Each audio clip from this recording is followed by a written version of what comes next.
SB online একাডেমিতে সকলকে স্বাগতম। আমি সুমন আছি তোমাদের সাথে। ছোট্ট বন্ধুরা, আজকে আমরা তৃতীয় শ্রেণীর ৬৬ পৃষ্ঠার মধ্যে যে অঙ্কগুলো রয়েছে এগুলোকে সবচেয়ে সহজ নিয়মে কিভাবে করে সমাধান করা যায় এই বিষয়টি শিখব। চলো তাহলে শুরু করা যাক। বন্ধুরা, আমরা যদি ৬৬ পৃষ্ঠার একদম উপরে লক্ষ্য করি, এখানে আমরা দেখতে পাচ্ছি বলা হয়েছে গাণিতিক বাক্য ১৫/৩ এর জন্য গাণিতিক সমস্যা তৈরি করি।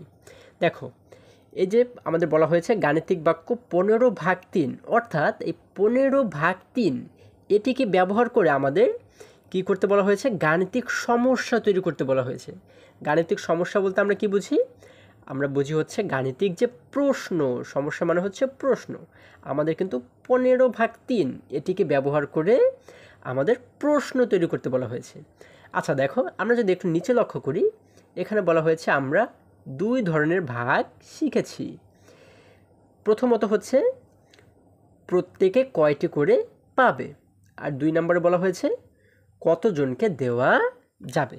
আচ্ছা দেখো, যখন এই ১৫/৩ এটিকে ব্যবহার করে আমরা যখন কোনো সমস্যা বা কোনো প্রশ্ন তৈরি করব, তখন কিন্তু আমরা এই ২ নিয়মে প্রশ্ন তৈরি করতে পারি। প্রথমত হচ্ছে কি, প্রত্যেকে কয়টি করে পাবে। আচ্ছা দেখো, যেমন আমরা যদি একটা উদাহরণের মাধ্যমে যদি বোঝার চেষ্টা করি, দেখো আমরা এইভাবে করে বলতে পারি যে ১৫টি চকলেট রয়েছে। যদি ৩ জন শিশুর মাঝে এই চকলেটগুলো সমান ভাগে ভাগ করে দেওয়া হয়, তাহলে প্রত্যেকে কয়টি করে পাবে। এই দেখো, প্রত্যেকে কয়টি করে পাবে, এই নিয়মে কিন্তু আমরা প্রশ্ন তৈরি করে ফেলেছি। আমরা কি বললাম, ১৫টি চকলেট আছে, ৩ জন শিশুর মাঝে এই ১৫টি চকলেট সমান ভাগে ভাগ করে দিলে প্রত্যেকে কয়টি করে পাবে। এই দেখো, এটি কিন্তু একটা নিয়ম, তাই না? আবার হচ্ছে দ্বিতীয়ত আমাদের কি বলা হয়েছে, কতজনকে দেওয়া যাবে। তাহলে এইটাকে ব্যবহার করে বা এই নিয়মে আমরা কিভাবে করে এই প্রশ্নটা তৈরি করতে পারি, আমরা দেখো একইভাবেই বলতে পারি ১৫টি বিস্কুট রয়েছে। যদি একজন শিশুকে ৩টি করে বিস্কুট দেওয়া হয়, তাহলে কতজন শিশুকে বিস্কুটগুলো দেওয়া যাবে। দেখো, আমরা কিন্তু একই অঙ্ক ব্যবহার করে, একই সংখ্যা ব্যবহার করে আমরা কিন্তু ২ ধরনের বা ২টি অঙ্ক বা ২টি প্রশ্ন আমরা কিন্তু তৈরি করে ফেললাম। আমরা এবারে কি বললাম, ১৫টি চকলেট রয়েছে, প্রত্যেক শিশুকে বা একজন শিশুকে ৩টি করে চকলেট দিলে মোট কতজনকে দেওয়া যাবে। আচ্ছা দেখো বন্ধুরা, এবারে আমরা যদি একটু নিচে লক্ষ্য করি, এখানে কিন্তু আমাদেরকে একটি প্রশ্ন তৈরি করে দেওয়া হয়েছে। দেখো, এখানে কিন্তু প্রথমে বলা হয়েছে কি, প্রত্যেকে কয়টি করে পাবে, তাই না? তাহলে এটিকে ব্যবহার করে কিন্তু আমাদের এখানে একটি প্রশ্ন তৈরি করে দেওয়া হয়েছে। এখানে কত বলা হয়েছে কি, প্রত্যেকে কয়টি করে পাবে। এখন দেখো আমাদের প্রশ্নটা কি তৈরি করা হয়েছে, এখানে বলা হয়েছে ১৫টি বিস্কুট আছে, আমরা এই বিস্কুটগুলো ৩ জন শিশুর মধ্যে ভাগ করব, প্রত্যেকে কয়টি করে বিস্কুট পাবে। দেখো বন্ধুরা, আমাদের বলা হয়েছে ১৫টি বিস্কুট আছে।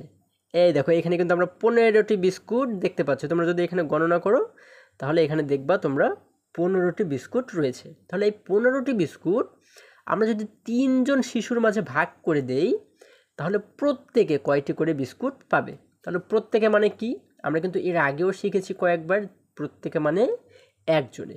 তাহলে ১৫টি বিস্কুট তুমি যদি ৩ জনের মাঝে ভাগ করে দাও, এই দেখো, এই একজন, এই ২ জন, এই ৩ জন, ৩ জনের মাঝে যদি ভাগ করে দাও, তাহলে এক একজনে কয়টি করে বিস্কুট পাবে। তাহলে এটিকে আমরা কিভাবে করে সমাধান করতে পারি, আমরা এর আগে কিন্তু শিখেছি যে ভাগ অঙ্ক কীভাবে করে সমাধান করতে হয়। তাহলে আমাদের এখানে বিস্কুটের পরিমাণ রয়েছে কতটি, আমাদের কিন্তু বলা হয়েছে বিস্কুট রয়েছে ১৫টি, যার কারণে আমরা প্রথমে লিখব ১৫। আমরা প্রথমে লিখব ১৫। এখন এই ১৫কে ভাগ করব কত দিয়ে, আমরা ভাগ করব কিন্তু ৩ দিয়ে। কারণ হচ্ছে কি, আমাদের এইখানে কি বলা হয়েছে যে ৩ জন শিশুর মাঝে, এইখানে বলা হয়েছে কি ৩ জন শিশুর মধ্যে এগুলো আমরা ভাগ করব, তাই না? তাহলে এই দেখো ১৫টি বিস্কুট রয়েছে, যার কারণে আমরা লিখলাম ১৫, এরপর একটা ভাগ চিহ্ন দিলাম। হ্যাঁ, এখন ভাগ করব কতজনের মাঝে? 3 জনের মাঝে, যার কারণে আমরা এখানে লিখলাম 3। এখন আমরা 15কে যদি 3 দ্বারা ভাগ করি আমাদের উত্তর কত হবে? আমরা যে উত্তরটি পাবো আমরা কিন্তু সেই উত্তরের মাধ্যমে বুঝতে পারবো যে প্রত্যেকে কয়টি করে বিস্কুট পাবে। আচ্ছা দেখো, এখন আমরা এই অঙ্কটিকে কিভাবে করে সমাধান করব? বন্ধুরা, আমরা কিন্তু এর আগেও শিখেছি যে গুণের নামতা ব্যবহার করে কিভাবে যে কোনো ভাগ অঙ্ক সমাধান করা যায়। আচ্ছা দেখো, আমরা কি জানি এখানে ভাজক রয়েছে 3, তাই না বন্ধুরা? তাহলে এই 3-এর ঘরের নামটা কিন্তু আমাদের পড়তে হবে। এইখানে যে সংখ্যাটি থাকবে সেই ঘরের গুণের নামটা কিন্তু আমাদের পড়ে অঙ্কটির সমাধান করতে হবে, তাই না বন্ধুরা?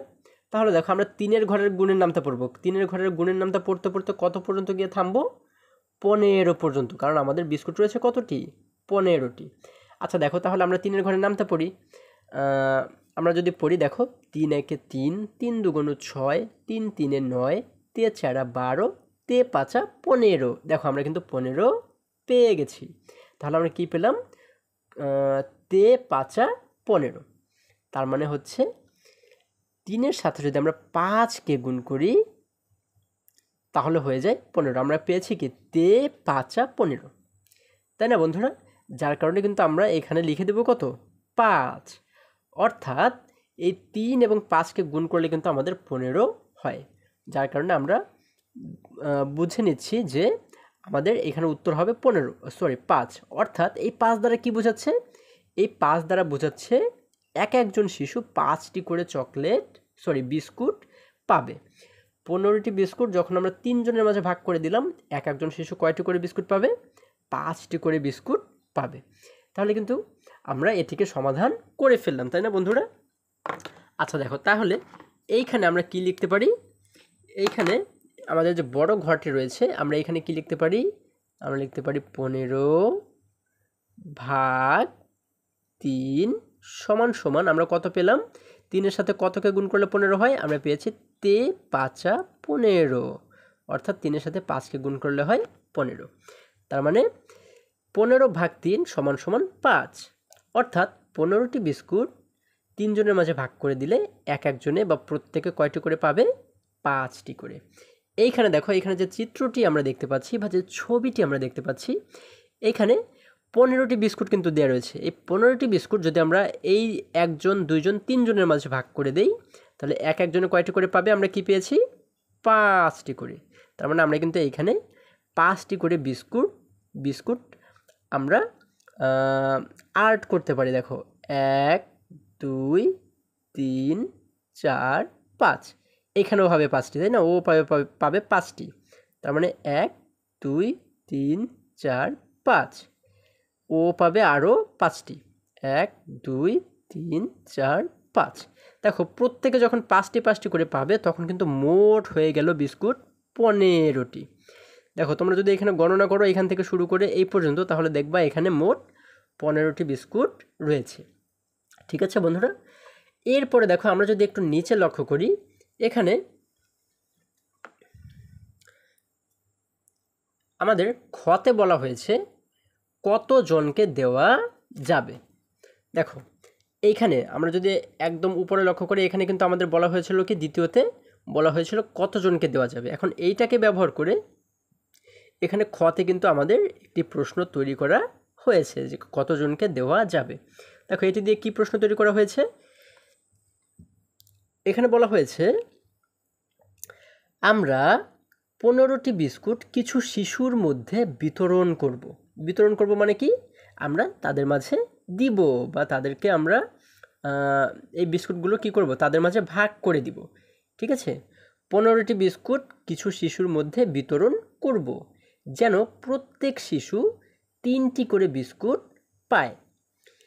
কতজন শিশু বিস্কুটগুলো পাবে? আচ্ছা দেখো, এখন আমাদের কি বলা হয়েছে? আমরা 15টি বিস্কুট কিছু শিশুর মাঝে বিতরণ করব, মানে কিছু শিশুর মাঝে আমরা 15টি বিস্কুট দিব যেন প্রত্যেক শিশু মানে কয়জন শিশু? প্রত্যেক শিশু মানে একজন শিশু। আমরা এমনভাবে দেব যেন একজন শিশু 3টি করে বিস্কুট পায়। হ্যাঁ, একজনে 3টি পাবে, আর একজনে 3টি, আর একজনে 3টি, এরকম একজনকে 3টি করে কিন্তু আমরা বিস্কুট দিতে পারবো। তাহলে বলা হয়েছে কতজন শিশু বিস্কুটগুলো পাবে। তাহলে এটিকে আমরা কি করব বন্ধুরা, আমরা একই রকমভাবে এই যে 15টি বিস্কুট রয়েছে, এই 15 জন্য একটি 15 লিখব। দেখো আমরা তো আগে যেটা লিখেছিলাম, 15টি বিস্কুট ছিল, যার কারণে আমরা লিখেছিলাম কত, 15টি বিস্কুট থাকার কারণে আমরা লিখেছিলাম 15।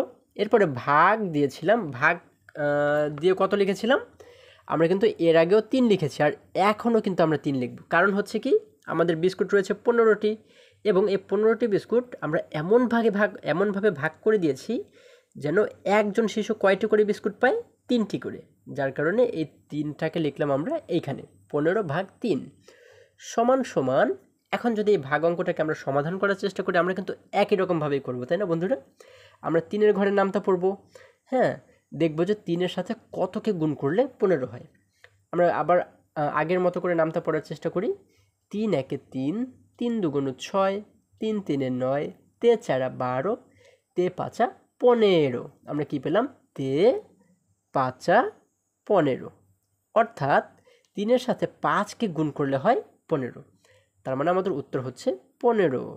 অর্থাৎ আমরা 15টি বিস্কুট, হ্যাঁ, যদি আমরা কয়েকজন শিশুর মাঝে ভাগ করে দেই এবং এক একজনকে যদি আমরা 3টি করে বিস্কুট দেই, তাহলে মোট কতজন শিশুকে আমরা বিস্কুটটা দিতে পারবো? আমরা মোট 5 জন শিশুকে বিস্কুটগুলো দিতে পারবো। ঠিক আছে, তাহলে কিন্তু সমান ভাগে দেয়া হবে। আচ্ছা দেখো, তাহলে আমরা এইখানে এসে আমরা কি লিখব, যেহেতু 15টি বিস্কুট ছিল এজন্য আমরা লিখব 15। এরপরে ভাগ চিহ্ন দিব, ভাগ দিয়ে কত লিখব, যেহেতু এক একজন শিশু 3টি করে বিস্কুট পেয়েছিল, যার কারণে আমরা লিখব 3 সমান সমান 15কে 3 দিয়ে ভাগ করে আমরা কত পেয়েছি, আমরা পেয়েছি 3 5 15, 3 5 15। তার মানে আমরা উত্তর পেয়েছি 5। তাহলে এখানে কিন্তু আমাদের উত্তর হয়ে গেল 5। আমরা বুঝতে পারলাম যে মোট 5 জন শিশুর মাঝে বিস্কুটগুলো দেয়া যাবে। দেখো এখন এই চিত্র দেখে আমরা এখানে কিভাবে করে সমাধান করব। আমরা এখানে কিন্তু 15টি বিস্কুট দেখতে পাচ্ছি, তাই না? এই 15টি বিস্কুট আমরা কি করব, এমনভাবে ভাগ করে দেব এক একজনের মাঝে যেন এক একজনে 3টি করে বিস্কুট পায়। যেমন দেখো ও কিন্তু 3টি করে বিস্কুট পেয়েছে, তাই না? একজনেরটা কিন্তু দিয়ে আমাদের দেখানো হয়েছে। তাহলে ও পাবে 3টি, তারপর ও পাবে 3টি, ও পাবে 3টি, এইভাবে করে আমরা 3টি করে দিতে দিতে যাব। তাহলে আমরা মোট কতজনকে দিতে পারবো? আমরা এখানে দিয়ে দেখতে পাচ্ছি যে মোট বিস্কুট দেওয়া যাবে কতজন শিশুকে, 5 জন শিশুকে। যার কারণে কিন্তু এইখানে 5টি ঘর দেওয়া রয়েছে। দেখো 1 2 3 4 5টি, এই এক একটি ঘর দ্বারা কিন্তু এক একজন শিশুকে বোঝানো হয়েছে। তাহলে এক একজনকে কয়টি করে বিস্কুট দেওয়া হবে? 3টি করে, তাই না বন্ধুরা? যেমন দেখো ও কিন্তু 3টি পেয়েছে, তাহলে ও পাবে কয়টি? ও পাবে 3টি, 1 2 3। ও পাবে 3টি, 1 2 3। একই রকমভাবে ও কিন্তু 3টি পাবে, 1 2 3, এবং এই শিশুটিও পাবে 3টি বিস্কুট, 1 2 3। এখন যদি আমরা এই সমস্ত বিস্কুটগুলো গণনা করি, তাহলে কিন্তু আমরা দেখব মোট 15টি বিস্কুটই হয়েছে। দেখো 1 2 3 4 5 6 7 8 9 10 11 12 13 14 15 আমাদের কিন্তু মিলে গেল, তাই না? তাহলে প্রত্যেকে 3টি করে বিস্কুট পেল। তাহলে আমরা মোট কতজন শিশুকে দিতে পারলাম? 1 জন 2 জন 3 জন 4 জন 5 জন। এই যে কিন্তু আমাদের উত্তর 5 আমরা পেয়ে গেছি। এখন দেখো নিচে আমাদের বলা হয়েছে তোমার তৈরি গাণিতিক সমস্যা নিচের খালি ঘরে লেখো। আমাদের একদম শুরুতে কিন্তু বলা হয়েছিল যে আমরা যেন একটি গাণিতিক সমস্যা তৈরি করি, তাই না বন্ধুরা? তাহলে তুমি এই যেমন এখানে বিস্কুট দিয়ে বোঝানো হয়েছে, আমি তোমাদেরকে চকলেট দিয়ে বুঝিয়েছিলাম, ঠিক একই রকমভাবে তোমরা নিজেদের মতো করে, হ্যাঁ, নিজেদের মতো করে চিন্তা করে এইখানে একটি গাণিতিক সমস্যা তৈরি করবে এবং সেটিকে এই খালি ঘরে লিখে দিবে। ঠিক আছে বন্ধুরা, এটি হচ্ছে তোমাদের কাজ। বন্ধুরা আজকে আমাদের এই পর্যন্তই, আবারও দেখা হবে পরবর্তী ভিডিওতে। তার আগে বলে রাখি, তোমরা যদি আমার এই চ্যানেলটিতে নতুন হয়ে থাকো তাহলে অবশ্যই চ্যানেলটি সাবস্ক্রাইব করে পাশে থাকো, যেন আমার যে কোনো ভিডিও আপলোড করার সাথে সাথে তোমাদের সেটি পেতে খুব সুবিধা হয়। বন্ধুরা সকলে ভালো থাকো, সুস্থ সবল থাকো, এই কামনা করে শেষ করছি। ধন্যবাদ সকলকে।